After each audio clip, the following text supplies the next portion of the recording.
I think it's overdue that South Africans should be advocating for other South Africans wherever we are in the world. Really understanding the needs, building material and content and structure. We're trying to help organizations realize that just because you put somebody in a position of management does not mean that they're going to behave like a leader or even know what that means. You're at the right place. My guest today is Angela De Longchamps, and she knows that leadership development isn't about buzzwords or PowerPoints. It's actually about the people.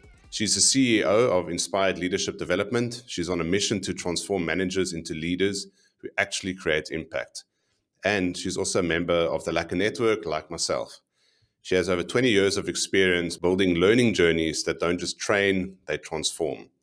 Today, we're going to unpack disengagement at work, what makes leadership stick, and how to create environments where people thrive. And of course, we'll ask Angela how she's finding her own right place in 2025. Welcome, Angela. It's great to chat to you today. Thanks, John. Thanks for having me and hosting me and doing a great intro. It's not an easy intro, and you nailed that one. Awesome. Thanks, Angela. Glad I did that. Angela, let's dive straight in. You mentioned employee disengagement as one of the biggest issues facing leadership and companies at the moment, and especially in 2025 when the world is dominated by AI and social media, and there's just so many distractions out there. What does employee disengagement actually look like in the workplace? Is it beyond just people looking slightly bored and just doing what they're told to do? I think it's not just being bored, it's also by the hybrid is making it increasingly more complex, because not being able to see people is creating a lack of trust in the workplace. So when people are disengaged, they are doing what is required of them, but they're not doing more. And when you are virtual and not seeing people at their desk doing just the minimum, it also breeds an over micromanagement, over inspection, too many meetings, which further drives people into this is not what I signed up for.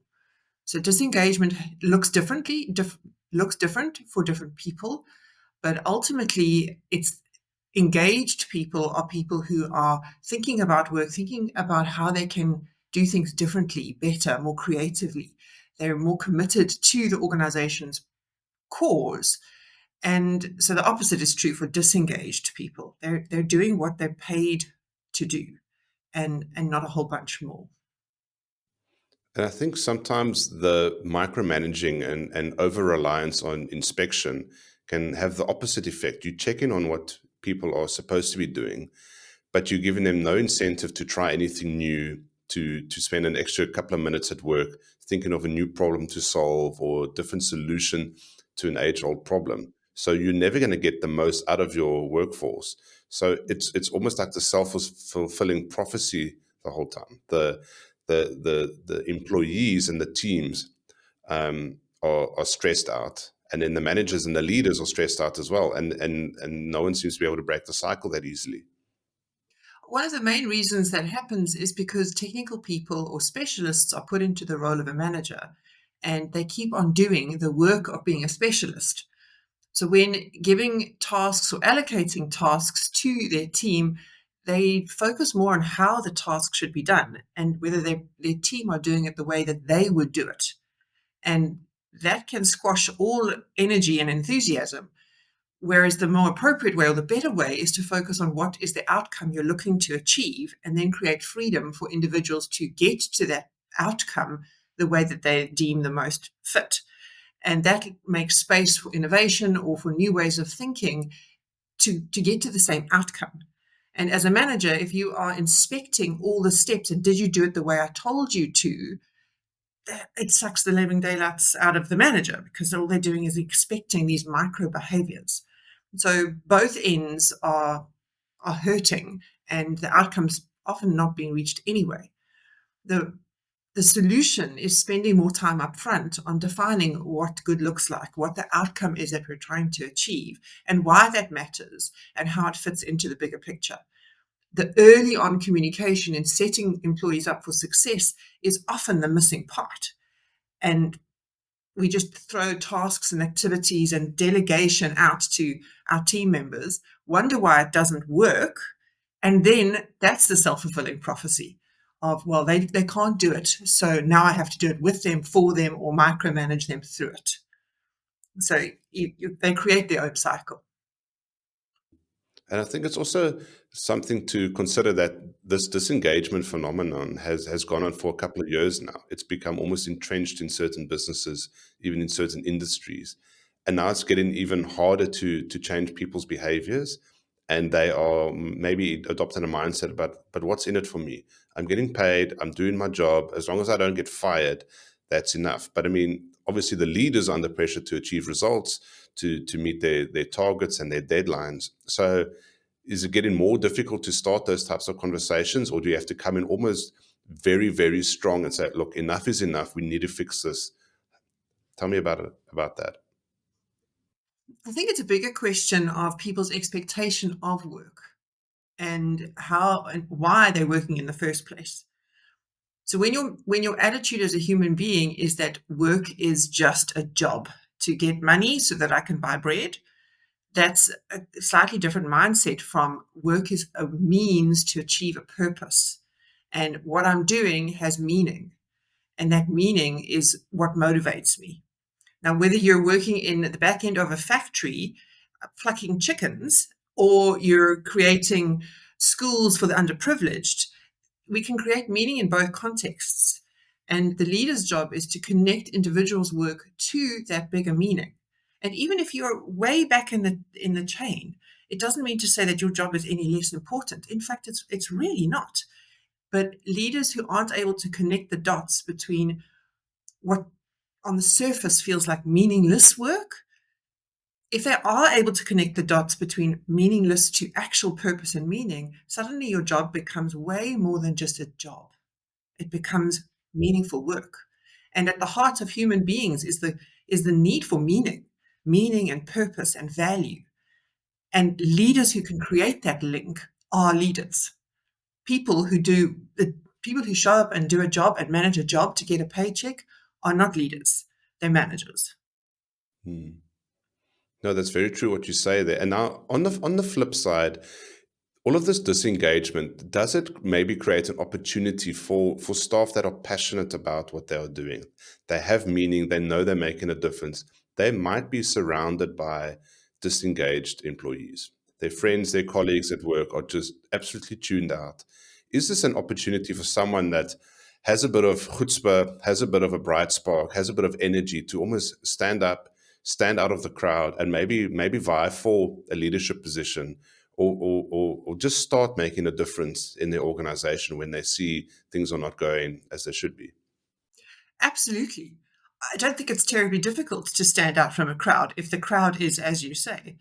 And those are the bright sparks and the high potential talent that organizations cannot afford to lose.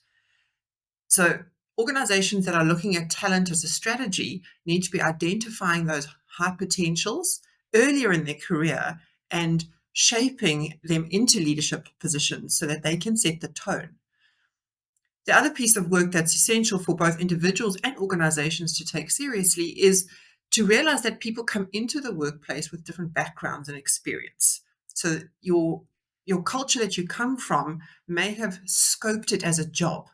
And then when you get to this job, you realize actually there's way more scope. That character, if you can spot the character that's able to learn and grow and has an attitude of, I could take this opportunity, identify the character and then skill them up to be the leader of the future. Individuals with high potential who take initiative, who are change makers in the organization, can easily lose the will if they're not identified and groomed.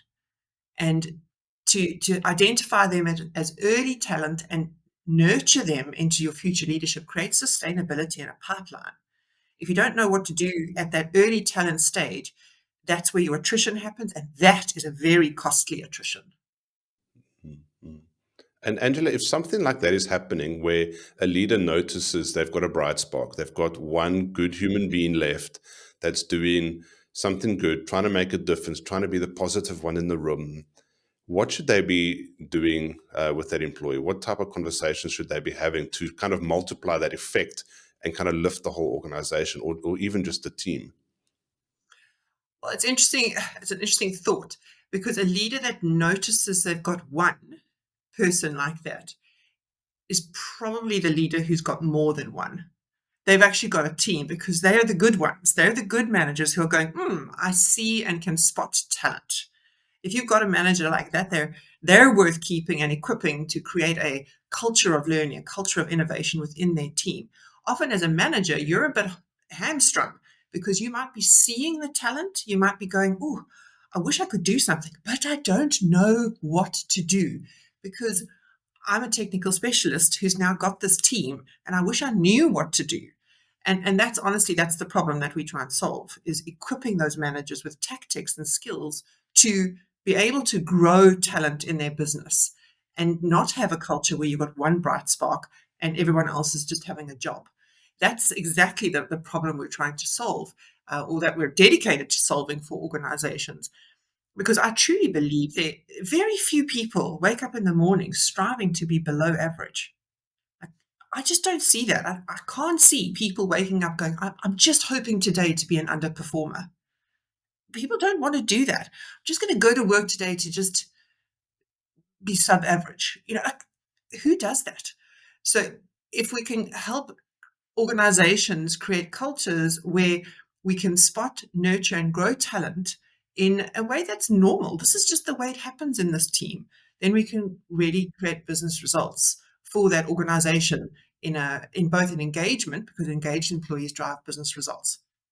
But everybody, I passionately believe this, is there's people want to do meaningful work and create value in their lives.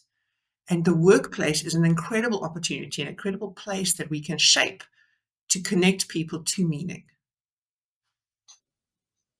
Excellent, Angela. I love that answer. And going along that theme, you say the biggest influence on engagement is the first line manager. It's not necessarily the CEO or somebody two or three levels above you. It's that first line manager, your direct report. Tell me about that dynamic and that relationship, and what should actually be happening in the workplace there. Hmm. So the research has shown us over many, many different research studies, Gallup was one of the first ones to make this connection, is that they researched high-performing organizations and went, well, how do these organizations keep doing such great work and having increasing business results over time? They did a study then that uncovered that the teams that have the highest levels of performance have managers, well, teams that have highest levels of performance are also teams with the highest level of employee engagement. And then they match that against the leader behavior and go, the best managers are the ones who have the best team engagement. And in that study, connected that higher team engagement, the teams that have the highest engagement have the best managers. So the stat is that 70% of the variance in team engagement is due to the behavior of the first line manager. First line manager. Because Mm. ultimately, at the end of the day, you get together and you're having dinner with your spouse and they ask, how was your day? There's a lot of conversation that goes, my manager. No. It's the person that has the biggest influence over your work. Everybody has heard people join organizations and leave managers because it's your first line manager who's directing your tasks and your outcomes and your activities and giving you performance feedback and creating the culture in the team. Mm. So a manager, the way they treat you, it's micro behaviors can make or Mm. break your day. Mm. As an So, example, mm, yeah. go for it. I was just going to say, as an example, a micro behavior that we work really strongly on is if you're going to talk to your manager and you feel like your manager is really paying attention to you and listening to you, that leaves you going, I'm noticed and valued, versus talking to your manager who's distracted, looking on their phone and looking over your shoulder whilst you're talking to them. Completely different feeling from that 1 5-minute interaction. And that has a lasting impact on your day because your manager Mm. has positional authority over you. Mm. Mm. No, definitely. I've left managers because I just couldn't handle it anymore. It was micromanagement. It was bad vibes. It was mistrust, and they didn't see the value that I thought I was bringing to the organization. And then I've also stuck it out with managers where we got on well. They listened to me. They appreciated my input. They saw me going the extra mile. There was maybe reward for going the extra mile. And then you don't mind sticking around, even though there's maybe a better opportunity around, but you stick with those people that you gel with nicely. And then I've had horrendous examples in the workplace where you see great managers and you just can't get to them because you're stuck in this hole with a terrible middle manager or junior manager, and you see the grass is green on the other side and you just want to get there, you just want to get there. And I've left good teams where I was in a good team, but the manager was the bad apple. And I said, I just can't do this anymore. I'm gonna go insane. I'm rather gonna abandon ship here, even though the team is good and the work is lacquer. And then you almost take a step sideways, or even a bit of a demotion, just to get away from the person. And oftentimes, and what I'm trying to get to here is that I know your business is more in the B2B space. So the buyer is the company, but the ultimate user is the middle manager, or the team member. How do you bridge that gap? How do you almost have these hard conversations with the leadership and say, look, this guy's a bad apple, or this person, we need to do a lot of work here because they're actually affecting a whole team or a whole group of teams around them. So your stories are not unusual stories, and it makes you feel things. There's strong emotions attached to your experiences in the workplace, and largely associated with your manager. Sure, the bingo table, or I mean, but there's a bingo table, the foosball table, and the bean bags have momentary impact on whether people like working in that place. But the everyday experience that employees have with their managers is far more long lasting than the social event on a Friday afternoon. That's nice, but it doesn't impact how I do my work on a daily basis. So couldn't agree with you more. The extension of what you're saying, and I'll come to your question now, is that everybody has a first line manager. And this is often where the system breaks a little bit, is because the very first line manager, the first people who are in a position of authority, they've gone from specialist to first line, we see them as first line managers. But their first line manager is a second line manager. And those people have to be the first line manager for their team.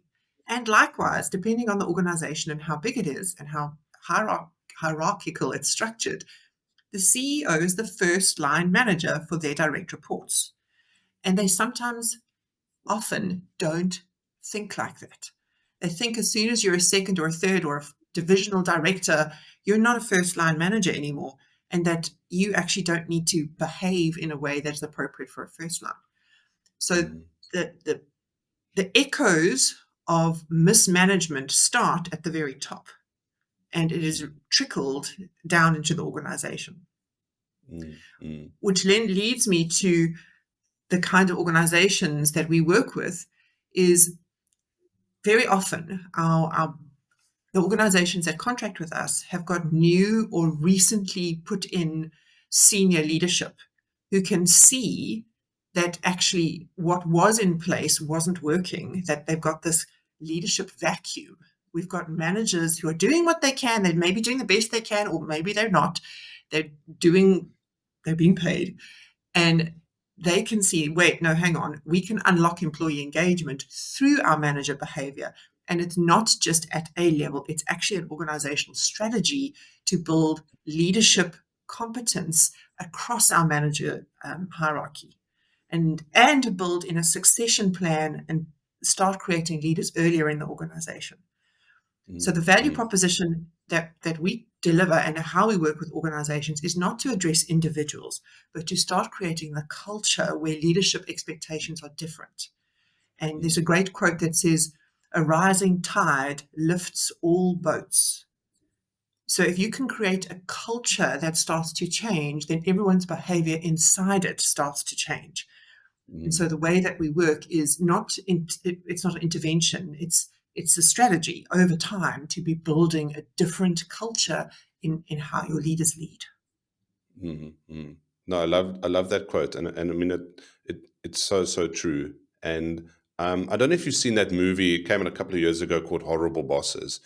There's this classic scene where Kevin Spacey is addressing a room full of individuals, and he's there to announce who's going to be the new senior sales manager. And he goes through this whole charade, and there are a couple of faces in the audience lighting up that think it's going to be them. And then he says that the best person to do this is actually himself, and he's going to take on another role, and he's going to take on the additional salary, and he's going to take on the bonus. Just a horrendous display of bad leadership and no way to get any good value out of your employees. Let's talk right at the top. Is there any bad habits, bad tones, bad vibes that leaders need to be avoiding, because that is got a direct impact on employee engagement down the ladder, like we've mentioned, the different levels?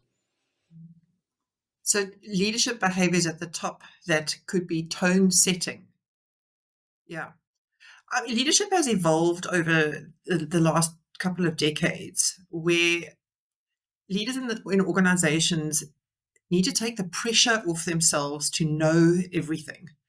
And I think that's one of the big traps that senior leaders feel like they have to know everything. They need to have all the answers. They need to know everything.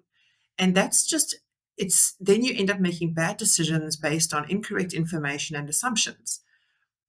The most pressing imperative for senior leaders is to learn to listen well to the people around you.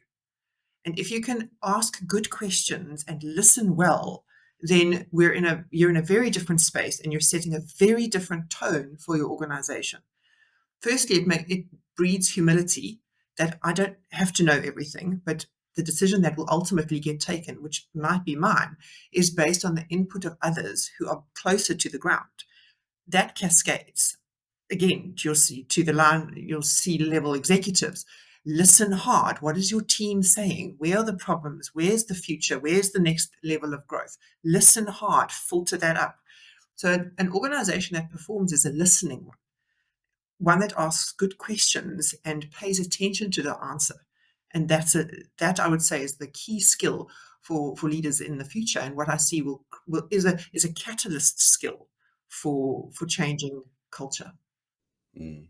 I actually heard a good quote about listening. I think it was Alex Hormozy or Sahil Bloom who said he was meeting with a leader, and he said, and he did some work with them, and he said, look, I noticed that you talk 2/3 of the time and only listen 1/3 of the time. He says, what if you switch that ratio? What if you listened for 2/3 of the time and talked for 1/3 of the time?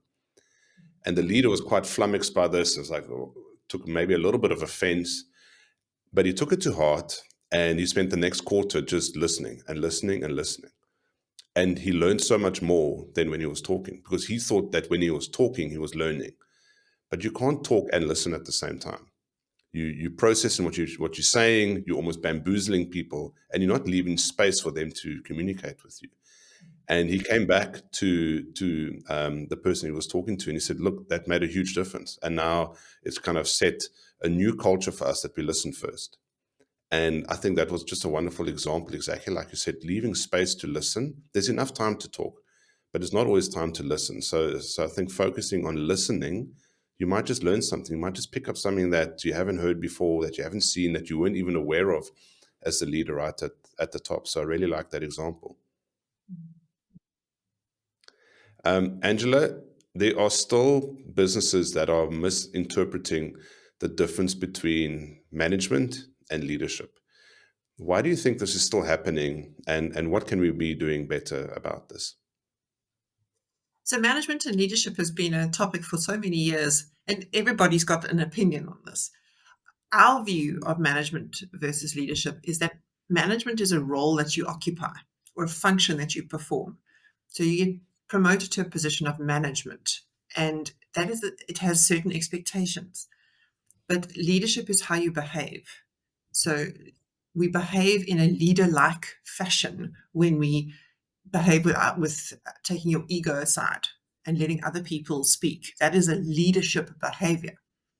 And when we talk in organizations and work at an organizational level, we're trying to help organizations realize that just because you put somebody in a position of management does not mean that they're going to behave like a leader or even know what that means. Some people will, because they've come up the chain. Their personality is like this.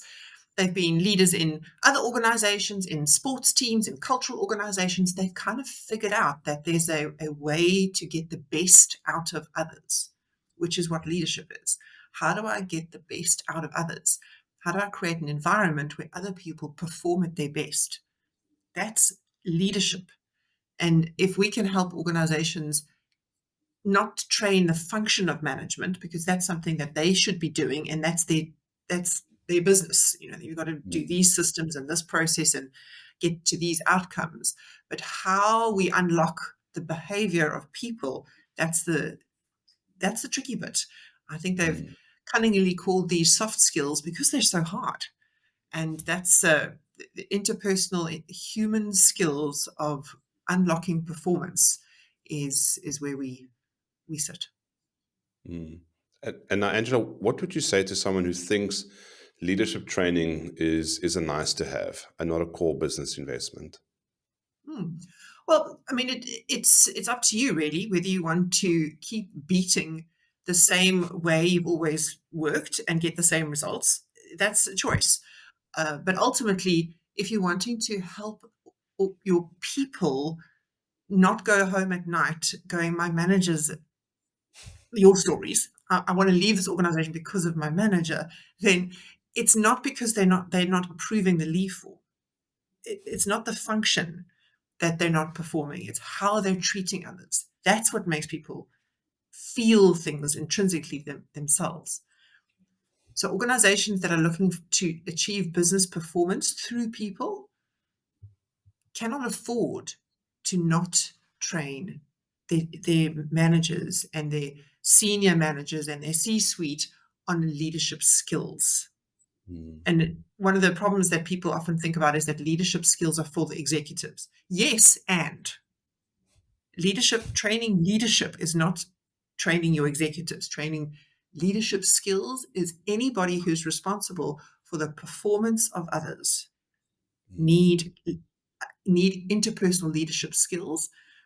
And for those high potential talent, you've got to be helping them lead themselves well and equipping them to step into positions of positional authority. Once you're in a position of authority and you don't have leadership skills, then you default into using your positional power. And that's because I said so. Why must I do this? Because I said so. That is leaning on your positional authority that's inherent in the role of a manager. No, I love that answer. And now, Angela, let's talk a little bit about inspired leadership development. And you're a big fan of journeys. You've created a couple of journeys that you take your clients through. What makes these leadership development journeys different from typical training, and who are they actually aimed at? So my background is in learning and leadership development inside big organizations. And when I both facilitated and designed and ran and was a manager and an employee, we did interventions. So, and then as a consultant as well, I saw interventions being done in organizations. And I have done many interventions in my years where it's a 3-day this or it's a 2-day that, or it's an intervention. The problem with interventions is like when you have this idea that you're going to get fit. You want to get fit, and you're all into it, and you go for a long run, and then you're like, yeah, I can't walk the next day, and then you give up. And then 2 months later, you're like, I think maybe I'll try another run, and you do one more run, and then you're like, oh, I'm sore again, and you become unfit. So behavior change doesn't require interventions. Behavior change requires consistent input over time in a repetitive way. It's like getting fit. It's rather than doing one long run, do one short run every 2 days. Every 2 days, you're doing one short run. And before you know it, you're running 5 kilometers or 10 kilometers because you were consistently doing smaller behavior changes. And that builds a fitness in you. So journeys for us are around creating smaller shifts over time in a more regular fashion. And for an organization, it creates sustainability because you're not doing flavor of the moment, 2-day this across the organization. Let's do a full rollout. It's very expensive, and your full rollout of your flavor of the moment, and then you're back to square one again because you don't have a follow up. And so you've done the comrades, and now you're back to being unfit. So it's couch potato to comrades repeatedly, and that doesn't build culture. That really doesn't change anything. It just makes you feel like you're doing something.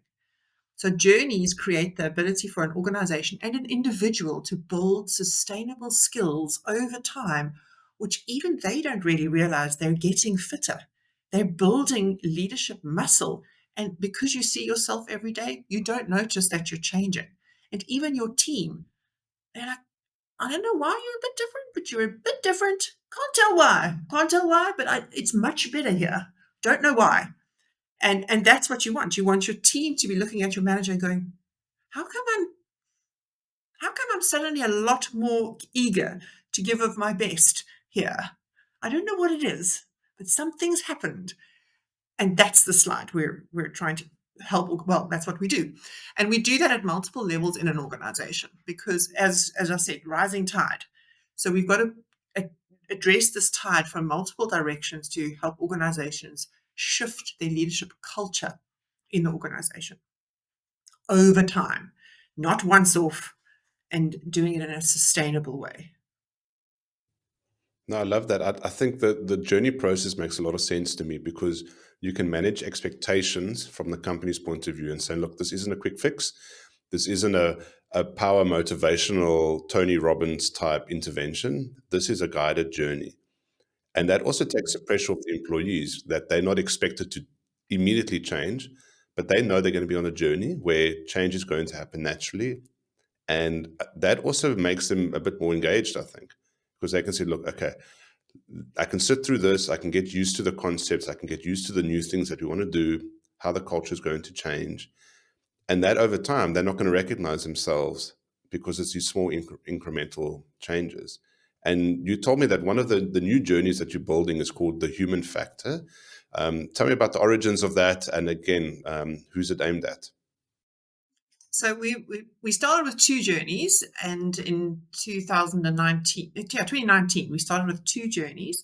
One for our managers who are positioned, now I'm a manager. Now what? Was a specialist and now a manager. So we have what's called manager to leader for our first line managers. The second journey was for our high potential talent. So just knocking on the doors, going, I'm that guy in the team that you should invest in because I will in future move into a position of formal authority. So we had those two. Then we built one for the very top, and we have a woman's journey. And then the human factor is the baby of the family, because that's come in response to our clients' needs and in response to what's happening in the workplace more generally, which is the buzzwords around the Gen Zs jumping into the workplace and very different expectations and now what. So the human factor is helping organizations and employees meet in the middle, helping Gen Zs who are early learners, not early learners, early workers. So they're first jobs, they came in on a graduate program, an internship, they're joining a workplace for the very first time, and they haven't learned the written and unwritten rules of how we work. How does work happen? And how do I find my place in that? So we have a slightly different design. We have it's called a mandatory. I hate mandatory, but for early careers, you've got an orientation. So they do an orientation, which gives them some foundations of the world of work, as well as takes them into their future. What kind of future do they want to have for themselves? Hard questions when you're 23, but worthwhile pushing yourself to think through what kind of life do I want? And is this workplace the right place for me? Because maybe I should be volunteering, or I should be, I don't know, working in the government or working in a not for profit, which are alternatives. We work in B2B, we're in the business space. So being in a for profit organization has different expectations on you. So let's understand what those expectations are. Is it something that you want to be part of? And then you need to choose to work with us over the paths that we've specifically designed to bridge the skills between academic or tertiary education into the workplace. So we've bundled and clustered those skills together, which we then blend human intervention, so human facilitation with digital assets. We also have a organizational impact aspect. So all our journeys work at multiple levels. It's not just with the participant. We also work with the manager. We sometimes work with a mentor, so that there's multiple factors that are creating the conditions for an early learner to be successful, an early career professional to actually make that adjustment and not just show up at work, but be engaged and take accountability for their work. So it's lots around mindset and lots around skill set, stuff that they just don't have. I mean, how are they supposed to learn it if nobody teaches them? And the curriculum at academic institutions and certainly at school is not preparing them for the realities of the workplace. So our human factor journey does that, and we're really excited. We've got quite a few clients who are very excited about partnering with us on this one. Awesome, Angela. I'd love to see it in action, because that's something that didn't exist when I got my first job. When I got my first job, they show you to your desk and they say start working. And like, you don't know who's who in the zoo. You really don't know the relationships, the tensions, the culture. You don't know anything. And you kind of have to figure it out, and you make a lot of mistakes and you get in a lot of trouble. And organizations can spare themselves so much drama if they just do things properly, if they just have a proper onboarding process. I mean, this human factor journey can easily be part of a company's onboarding process, and it can set the tone early on that you can immediately start getting good results from your employees. I mean, you're paying them a lot of money to be there, so you might as well help them do to the best of their ability. And now, talking about the right place, here at the Right Place podcast, we believe your right place is at the intersection of your roles, your relationships, and your environments. And Angela, getting a bit more personal now, you wear multiple hats. You're a speaker, you're a CEO, you're a strategist, you're a leadership development specialist. Which of those roles is energizing you the most at the moment? It's a bit of a tough question because I think I'm in a transition phase. So I feel like my business and the opportunity that we have with Inspired Leadership is so significant and so profound, what it can do and help people, that I, I want to play as much as possible in that space. My sweet spot, though, is in building. I'm a builder. So the really understanding the needs, building material and content and structure that can be helpful for the broader team. So we have a reseller model and a facilitator model, so that others can take the built material and leverage it inside their clients, inside their organizations. So one of the reasons why I built this right in the beginning was because not everybody has the same experience I do. So, but they would love to do this meaningful work.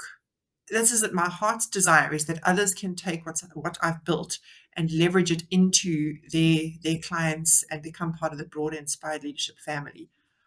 So although I love doing all these aspects of my role at the moment, I know intrinsically that I need to be focusing more on what I'm uniquely positioned to do, which is the Mm, build. It's the building and it's the structuring of all these pieces so that others can deploy them and can be certified to do that in our mm, ecosystem. mm. I love that answer. That's such a cool answer. And talking about building, Angela, in terms of relationships, are there certain types of people that you're seeking out to build stronger relationships in 2025? I am.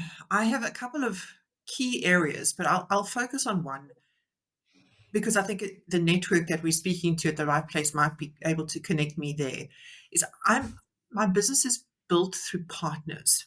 So we're a product. I build products. That's the building piece, and they are sold into clients and they deliver value through partners. So the partners can have their own clients, and then they take my products and solution them into their clients. So I'm looking to build relationships with people who could leverage what we do.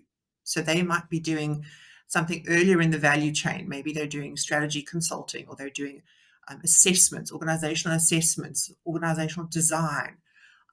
They're doing those kinds of things, and then they're going, it would be so nice if we could equip organizations with skills. We are that part of it. So I'm looking for the higher upstream partners in the network, and actually anywhere in the world. We're specifically focusing on the UK and Africa, and those would be really key places for us to go. But English speaking is where we're well suited. Okay, excellent. I'm sure you're going to get some cool people contacting you very soon. And now, Angela, talking about environments, you talk about modeling well-being for others, and you've also told me that you spend a lot of time working on yourself to make sure that when you enter an environment, you're ready. You're ready to give your best. Tell me about that process and what you're focusing on in terms of preparing yourself to enter certain environments, and sometimes an uncertain environment when you get to a new client. It's not just new clients, it's new everything. And I think as we all face a lot of uncertainty and complexity in the world that we're working in, you have to focus on what you can control in order to take the greatest degree of ownership.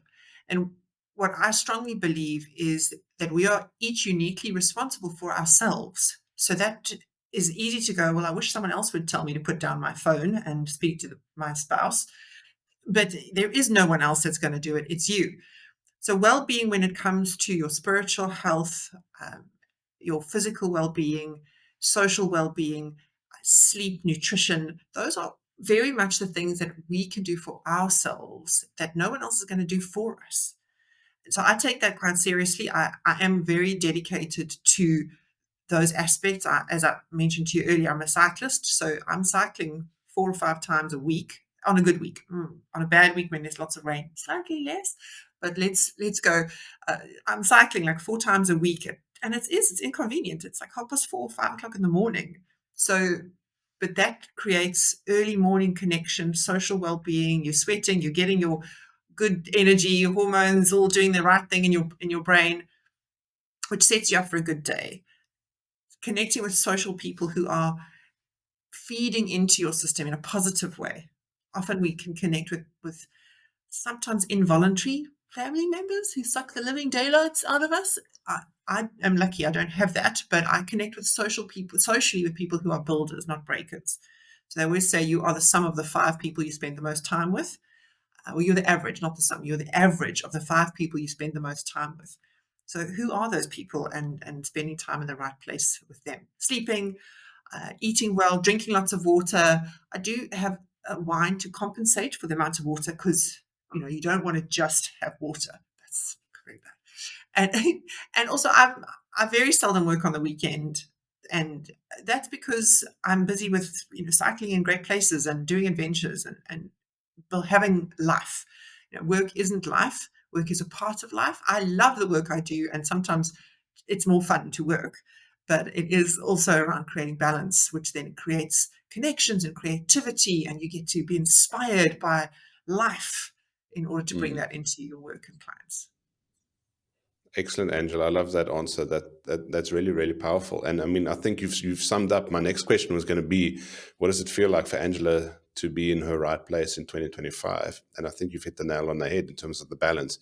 Working Monday to Friday, doing what you love, getting yourself well rested, exercising, spiritual, meditation, things like that. What else can you add to the story about where is your right place in 2025? I think for me, 2025 is a growth year, and it's my thinking at the moment is very much into shifting gears into growth, which is terrifying and exhilarating at the same time. It's that balance. And I have, for our journeys, we give various little gifts at the end of each of the paths. And one of them that we do is a coaster, and it's a coaster. I don't know if you can see it there. It's a little coaster. But this one says it always seems impossible until it's done. And it's a Mandela quote. And for me, I have that front and center. It's on my desk because it does seem impossible, but then it gets done. And that motivates me because at the moment, the dream and the goals do seem quite large and quite daunting. But I know that we'll get there because we'll get to done. And done gets me very motivated. I love seeing things done. It's very good for my brain. No, me too, Angela. Me too. I love that answer. Angela, lastly, you're a member of the Lekker Network like myself. Can you tell me a little bit more about why you joined and what has been your experience so far? I absolutely love the concept of the Lekker Network, and I think it's overdue that South Africans should be advocating for other South Africans wherever we are in the world, and that when we see people who have emigrated, we reposition that as being their ambassadors. They're taking the good of South Africa into other parts of the world, not with any kind of negativity, but kind of going, we're planting people across the world so that we can get work to flow backwards and forwards and share what makes South Africa great. I've been very fortunate to travel all over the world and meet loads and loads of people in different cultures and different contexts. But there is something that is unique about a South African. And working with South Africans is just generally much easier. So I would love to be part of the gees that makes the Lekker Network what it is, and to be able to leverage the relationships and the opportunity that others who've left South Africa have created. And I know it's not been easy for them. I absolutely appreciate that. And I think that there's that relationship aspect of how can we open the gates to South African working abroad. So that's the reason I joined the Lekker Network, was for the potential access to international markets through other South Africans. And that's what I would be asking and hoping for, as I said, the partners, people who are upstream, people who'd like to partner with Inspired Leadership as a product into their clients, that we could find those people in the Lekker Network. It would be much more fun to work with other South Africans than other businesses across the world. No, 100%. I love that answer. And I think you've hit the nail on the head there when it comes to connecting with other South Africans who've gone ahead of you. They've opened up a market in the UK, in the US, in Australia, or the Far East. They've done the hard yards, and they're willing to share what they've learned. The people that they connected with, the things to avoid, the things to do, and that just makes your journey slightly easier. You can connect with them. They can show you the ropes. They can introduce you to the right people, these partners that you're looking for. And I really think that's a testament to the "how can I help you" mantra. The people Yeah. in the Lekker Network are there to help each other. We want to see each other succeed. If we all succeed, well, we're all going to succeed. We're going to turn the country around. We're going to create jobs. We're going to create new opportunities. And we're going to take more of our lekkerness around the world. And who doesn't want more of that? So I think that's a fantastic answer and a fantastic testament to why Nick and Rania and Madeleine and Guy put the whole Lekker Network together. So thank you very much. I definitely think that one of the concepts that comes through in the Lekker Network quite often is wanting to give back. There's a bit of a give back NGO kind of vibe, but also I think what the opportunity is that the sourcing of skills or outsourcing work into South Africa from a job creation point of view is, if we can get clients overseas that are looking for what we do, we're building skills and we're creating work opportunities here to service clients over there. And that feels like the right thing to be doing to build our economy, is create more jobs. And I'm in the job creation factory. Like there are people that are involved in this business. The more work we have, the more people will be employed to grow and support and enable the business and make a meaningful difference, because we're all very super motivated about that. 100%. Absolutely, Angela. Angela, I've really enjoyed talking to you today. Thank you very much for your time. It's been a fascinating discussion. If people want to connect with you and learn more about inspired leadership development, where's the best place to do that? We've been working consistently hard on our website. So our website is www.inspiredleadership.world. And we also have a very active LinkedIn page, Inspired Leadership Development on LinkedIn. Are both good options. And obviously, I'm on LinkedIn as well. Excellent, Angela. Thank you so much. Ladies and gentlemen, please connect with Angela. Please follow Inspired Leadership Development. Check out some of their content on that. Angela, thank you so much for your time. Thank you, ladies and gentlemen. And we will see you next time at the right place. Cheers.